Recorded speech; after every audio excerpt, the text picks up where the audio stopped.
আমাদের অশিক্ষিত নেতারা কবিতা বোঝে না, তারা বরং নির্বাচন ভালো বোঝে। কিন্তু এখন সমস্যা হয়েছে, তারা এখন নির্বাচনও বোঝে না। তারা জানে যে এইটা একসময় গঠিত হয়েছিল একটা আন্দোলনের মধ্যে, তারপর এটা হাতছাড়া হয়ে যায়। এখন অনেকেই জানেন না যে এইটা 15 বছর যাবৎ আওয়ামী বাকশালীদের হাতে এই সংগঠন যেহেতু বন্দী ছিল, সেই জন্য লোকে এই ভুল বোঝাটা বুঝেছে। কিন্তু এই জন্য বলে লেখক শিল্পীরা না থাকলে কি হয় সেটা বোঝা যায়। এখন রাজনীতিবিদদের সম্পর্কে বলি, কবি মোহন রায়হান সাহেব 70-এর দশকে কবিতা লিখেছিলেন, আমাদের অশিক্ষিত নেতারা কবিতা বোঝে না, তারা বরং নির্বাচন ভালো বোঝে। কিন্তু এখন সমস্যা হয়েছে, তারা এখন নির্বাচনও বোঝে না। দেশের নির্বাচনে কি যথেষ্ট? নির্বাচন যখন হয় না তখন আমরা জানি নির্বাচন দরকার, সেটা তো আমরা সাক্ষী আছি। কিন্তু নির্বাচন হয়ে আমাদের কি হয়েছে? নির্বাচন তো বহুবার হয়েছে। আমাদের সমস্ত কিছুর মধ্যেই এখন আচ্ছা, আমাদের জাতীয় সঙ্গীতটা বাংলা ভাষায় গাওয়া হয়, কিন্তু আমাদের যত উচ্চ বিদ্যালয় আছে সবগুলিতে এখন ইংরেজিতে পড়াশোনা হয়। আমরা ইংরেজি শিখে কিনা সেটা বলছি না, ইংরেজি মাধ্যমে হচ্ছে না, ইংলিশ ভার্সন। আমাদের কেজি 1 কেজি 2 এগুলো তো আপনারা ইংরেজিতে বাচ্চাদের পড়াচ্ছেন, এবং এটাকে আবার একই সাথে গণতন্ত্র বলছেন। আসলে কি তাই? দক্ষিণ আফ্রিকা একটা শব্দ চালু হয়েছিল, অ্যাপারথাইড। কালোরা এখানে বসতে পারবে না, এই বাসে শুধু সাদারা বসবে। আমাদের এখানেও কি তাই দাঁড়াচ্ছে না? শত লোক শিক্ষিত হচ্ছে আমাদের, কিন্তু আমাদের যারা ইংরেজি পড়ে এবং যারা ইংরেজি পড়তে পারে না দাঁড়ায়নি। আমার বক্তব্য হচ্ছে, যদি আমরা গণতন্ত্র কথাটাকে যদি বুঝতে পারতাম তাহলে দেশে স্বৈরতন্ত্রের উৎপত্তি হতো না। আমাদের কবি সাহিত্যিক শুধু নন, আমাদের বুদ্ধিজীবীরাও সকলে নিজেদের ছেলে মেয়েদের আমরা ইংরেজি মাধ্যমে পড়াই, অথচ বাইরে এসে বাংলার জন্য উপদেশ দেই। এই বিদেশে আমাদের ছেলেমেয়েরা পড়তে যাবে, আমরা ইংরেজি ভাষা শিখবো, এই বিষয়ে কোনো সন্দেহ নাই, কিন্তু আমাদের লেখাপড়ার মাধ্যম কেন ইংরেজিতে হবে? এই প্রশ্ন কি বর্তমান ইউনূস সরকারও তুলবেন?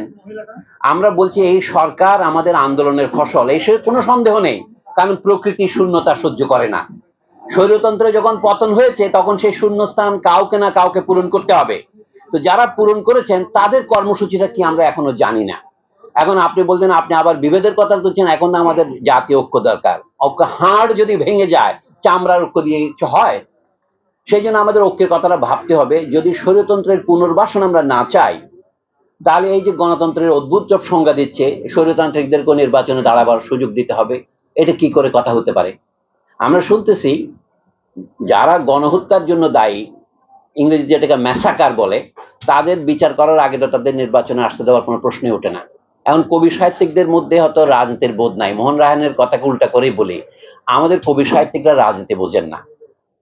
তারা যেটা বোঝেন সেটা হচ্ছে সুবিধা। এই কারণে বেশিরভাগ কবি সাহিত্যিক ওদিকে যান। মোহন রায়হানের কথার সাথে সাথে বলি, আহমদ সাফার যে উদ্ধৃতি আবু সাইদ খান দিয়েছেন সেটা একটু সামান্য প্যারাফ্রেজ হয়েছে আর কি। উনি বলছেন, বুদ্ধিজীবীরা যা বলতেন শুনলে বাংলাদেশ স্বাধীন হতো না, আর এখন যা বলছেন শুনলে দেশের সমাজ কাঠামোর আমূল পরিবর্তন হবে না। বুদ্ধিজীবীরা কি বলতেন পাকিস্তান আমলে? আমাদের যে সমস্ত বুদ্ধিজীবীরা এখন বড় বড় বাঙালি জাতীয়তাবাদ নামে বই লিখেছেন, অধ্যাপক সিরাজুল ইসলাম চৌধুরী সহ, আপনারা যখন নাম বলছেন তা আমিও বলছি, তারা কিন্তু পাকিস্তান আমলে ঘোরতর পাকিস্তানি ছিলেন। 1971 সনেও তারা পাকিস্তানি ছিলেন, এবং তারা পাকিস্তানে 21শে ফেব্রুয়ারিতে গিয়ে বক্তৃতা দিয়ে আসছেন জাতীয় ঐক্য এবং সংহতির জন্য। আচ্ছা, আহমদ সাহেব বলছিলেন বুদ্ধিজীবীরা আরে পাকিস্তানি ছিলেন, এখন বাঙালি হয়েছেন, তাও ঠেলায় পড়ে। আমি শুধু এইটাই বলে আজকে একটা সাবধান বাণী উচ্চারণ করতে চাই। এখন 5ই আগস্টের বৈপ্লবিক পরিবর্তনের পর নিঃসন্দেহে এটা বৈপ্লবিক পরিবর্তন, কিন্তু তার ফলাফলকে অপরে আত্মসাৎ করার জন্য এখন এতই তৎপর হয়ে উঠেছে, এর ফলাফল প্রায় বিফলে যাবে। এখন যে ঘটনা আমরা দুদিন দেখছি চট্টগ্রাম এবং অন্যান্য জায়গায়, মনে হচ্ছে কি দেশে একটা অশনি সংকেত চতুর্দিকে দেখা যাচ্ছে। হঠাৎ এটা কালো মেঘ, মানে মাত্রই ঝড়ের পূর্বাভাস, এটা বলছি না, কিন্তু কালো মেঘ দেখা দিয়েছে। এই জন্য কবি সাহিত্যিক রাজনীতিবিদ সকলকেই জাতীয় প্রশ্নে একটা অভিন্ন অবস্থানে দাঁড়াতে হবে, যে কোনো ক্রমে আমরা যেন আবার স্বৈরাচারের প্রত্যাবর্তনের পথকে সুগম না করি। কিন্তু আমরা যদি এই স্বৈরাচারের পথকে সুগম করতে না চাই, আমাদের ন্যূনতম কর্তব্য কি?